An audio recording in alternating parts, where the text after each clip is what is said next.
अस्सलामुअलैकुम दोस्तों आशूरे के दिन के सिर्फ 3 दिन बाकी है, यानी कि मुहर्रम की 7 तारीख से लेकर 8, 9, 10 हमारे पास सिर्फ और सिर्फ इतने ही दिन बाकी है। आज की इस वीडियो में मैं आप लोगों को एक छोटी सी दुआ बताने वाली हूँ। हदीस मुबारका से भी ये दुआ साबित है। प्यारे आका हुज़ूर पाक सल्लल्लाहु ताला अलैहि वसल्लम ने आशूरा के इन दिनों में इस दुआ को पढ़ने की फजीलतें बयान की। इस दुआ के इतने ज़्यादा फ़ायदे हैं कि अगर कोई शख्स इस दुआ को तन्हाई में बैठकर सिर्फ़ और सिर्फ एक बार पढ़ लेता है, उसके बाद वो शख्स अल्लाह पाक की बारगाह में अपने हाथों को उठाकर जो भी दुआ मांगता है, अल्लाह के फजलो करम से उसकी वो दुआ अल्लाह की बारगाह में कबूल हो जाती है। तो सबसे पहले हम लोग मुहर्रम की तारीख को समझ लेते हैं ताकि हम लोगों की कन्फ्यूज़न दूर हो जाए। तो आज 2 जुलाई 2025 है। आज मुहर्रम की 6 तारीख है और 2 जुलाई 2025 को ही मगरिब की अजान के बाद मुहर्रम की 7 तारीख लग जाएगी। आप लोग आज से लेकर मुहर्रम की 10 तारीख तक यानी कि आशूरे के दिन तक किसी भी दिन और किसी भी वक्त किसी भी जगह बैठकर इस वजीफे को कर सकते हैं। लेकिन यकीन मानिए, एक वजीफ़ा आपकी ज़िंदगी और तकदीर दोनों को बदल सकता है। इस दुआ को आप लोग मुहर्रम की 10 तारीख तक हर दिन भी पढ़ सकते हैं, ख़ास करके करबला की याद में, हक़ और सब्र की राह पर चलने के लिए और अपनी परेशानियों और अपनी दुआओं को कबूल करवाने के लिए, बिगड़े कामों को बनाने के लिए, मुसीबतों को दूर करने के लिए, अपने घर और कारोबार में बरकत के लिए, बीमारियों से शिफा के लिए, घर का माहौल ठीक करने के लिए इस दुआ को पढ़ा जा सकता है। इस दुआ को पढ़ने के लिए हमारे पास सिर्फ और सिर्फ 3 दिन हैं। इस दुआ को आप लोग इन 3 दिनों में किसी भी दिन किसी भी नमाज के बाद पढ़ सकते हैं। अब वो आपकी मर्ज़ी है, आप चाहे तो फजर के बाद कर ले, ज़ोहर के बाद कर ले, असर के बाद कर ले, इशा के बाद कर ले, जब भी आपको फुर्सत मिले तब आप लोग इस दुआ को पढ़ ले। फॉर एग्ज़ाम्पल, आप लोग इस दुआ को इशा की नमाज के बाद पढ़ रहे हैं तो इशा की नमाज मुकम्मल तरीके से अदा कीजिए। उसके बाद ज़हर नमाज पर बैठ जाइए।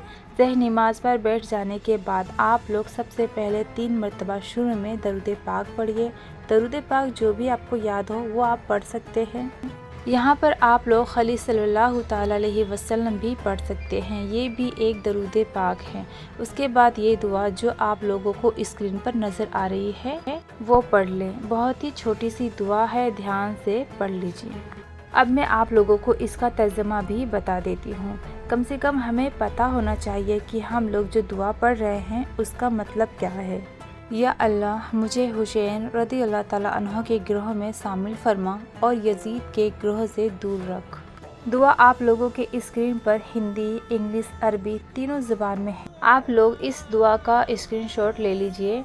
इस दुआ को आप लोगों को सिर्फ और सिर्फ 33 मरतबा यानी कि 33 टाइम पढ़ना है। उसके बाद ये अल्लाह पाक के कुछ नामे मुबारक जो आपको पढ़नी है, ध्यान से सुन लीजिए, इसको भी मैं समझा दूंगी कि पढ़ना किस तरीके से है। नामे मुबारक आपको कुछ इस तरीके से पढ़ने हैं, या हक्कू, या सबूर, या कबियू, या वकीलू, ये एक बार हो गया। या हक्कू, या सबूर, या कबियू, या वकीलू, ये 2 बार हो गया। ऐसे ही आप लोगों को 100 मरतबा यानी कि पूरी एक तस्बीह पढ़ें और 3 बार आखिर में दरूद पाक पढ़े, वही दरूद पाक जो आपने शुरू में पढ़ा था और मैंने स्क्रीन पर भी लगा दिया है, आप देख कर भी पढ़ सकते हैं।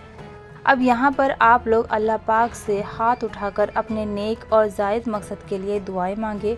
जो भी आपकी हाजत है, ख्वाहिशें हैं, तमन्नाएं हैं, इस तरीके से दुआ मांगे कि या अल्लाह, ये जो मैंने तेरा ज़िक्र अज़गार किया, ए पाक परवरदिगार, इस ज़िक्र की रहमत से और हज़रत इमाम हसन और हुसैन रज़ी अल्लाह ताला अन्हो के सदक़े में, ए पाक परवरदिगार, मेरी इस दुआ को अपनी बारगाह में कबूल फरमा ले। इस तरीके से आप लोग अल्लाह तबारक व तआला से ढेर सारी दुआएं मांगे। तिरमिजी शरीफ की हदीस नंबर 3775 पर आता है, नबी पाक सल्लल्लाहु ताला अलैहि वसल्लम ने इरशाद फरमाया, हुसैन मुझसे है और मैं हुसैन से हूँ, यानी कि हुसैन रज़ी अल्लाह ताला अन्हो की राह हक़ की राह है और उस राह पर चलने की दुआ करना हक़ पर कायम रहने की दुआ है। तो ये जो मैंने आपको वजीफ़ा बताई, इस वजीफ़े को आप लोग चाहे तो आशूरे के दिन तक रोज़ाना भी कर सकते हैं। نہیں تو کم سے کم ایک مرتبہ اس وظیفے کو کر کے آپ لوگ اللہ پاک سے ڈھیر ساری دعائیں مانگیں۔ چھوٹا سا وظیفہ ہے، آپ کو کرنے میں کتنا سا ہی وقت لگے گا، تو ایک بار اپنی پریشانیوں کو دور کرنے کے لیے اور اپنی آخرت کو سنوارنے کے لیے اس وظیفے کو ضرور کریں۔ دوستو، اس وظیفے کو کرنے کے لیے آپ لوگ خاموشی کے ساتھ اس وظیفے کو کریں، یعنی کہ وظیفہ کرتے وقت آپ کو کسی سے بھی بات چیت نہیں کرنی ہے۔